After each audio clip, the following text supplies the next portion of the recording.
This message is particularly intended for those of my MEPs who voted to ratify the Paris Agreement but have not yet committed to voting against CETA, the trade deal between Canada and the EU. Those two stances are incompatible. CETA, as with other trade deals like TTIP, has been negotiated in secret between corporate lobbyists and the EU Trade Commissioner Cecilia Malmström. The lobbyists are bound to ensure that the deal is favourable to them, and Ms Malmström is on record saying that she does not take her mandate from the people of Europe.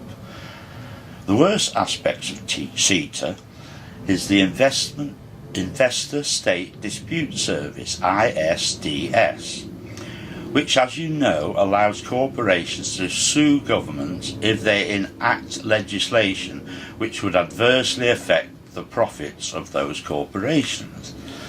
Any such actions would be heard in a secret court presided over by 3 corporate lawyers with no right of appeal. Corporate lawyers are almost bound to rule in favour of the corporations.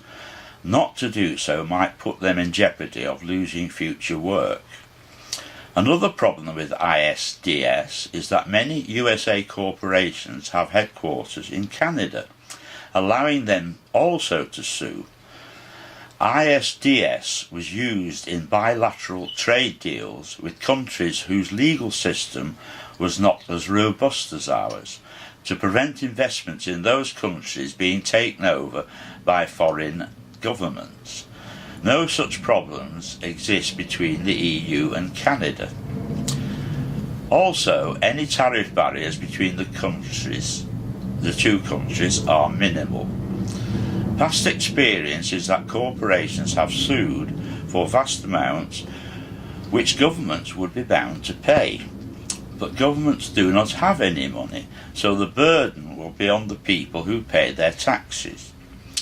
The result will be that legislation to protect our environment, including combating global warming, laws to protect workers' rights like setting a living wage, legislation on human rights, health, the NHS, etc., would be put in jeopardy, as governments would be reluctant to enact such legislation for fear of being sued.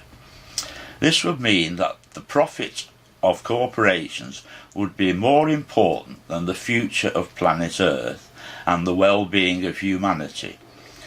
Past experience should have taught us that some corporations will pollute the earth in order to enhance profits, and that it is unwise to expect them to pay compensation which, in any event, will never compensate for the damage done. It is hardly a sustainable business model for corporations to sue governments, thereby impoverishing the people and making them less able to afford to buy their stuff, and polluting the planet so as to kill off the people and reduce their customer base. If we are to have trade deals, they should be to protect the interests of people and the future of the planet. The corporations are well able to look after themselves without any help from toxic trade deals. Any future trade deal should be negotiated in the open with not only corporate lobbyists but politicians, our representatives, trade unionists, NGOs and environmental organisations. It would be the ultimate irony if, because of the billionaires' greed, we were to end up with the Earth, the only known habitable planet, a lifeless rock wandering the universe. Where would they spend their money then? I am old now and will not live long enough for any trade deals to affect me, but I must think of the generations to come. To do otherwise would be extreme selfishness. As Horace Mann said, be ashamed to die until you have won some victory for humanity. Sincerely, Ian Brown, Cheadle, Greater Manchester.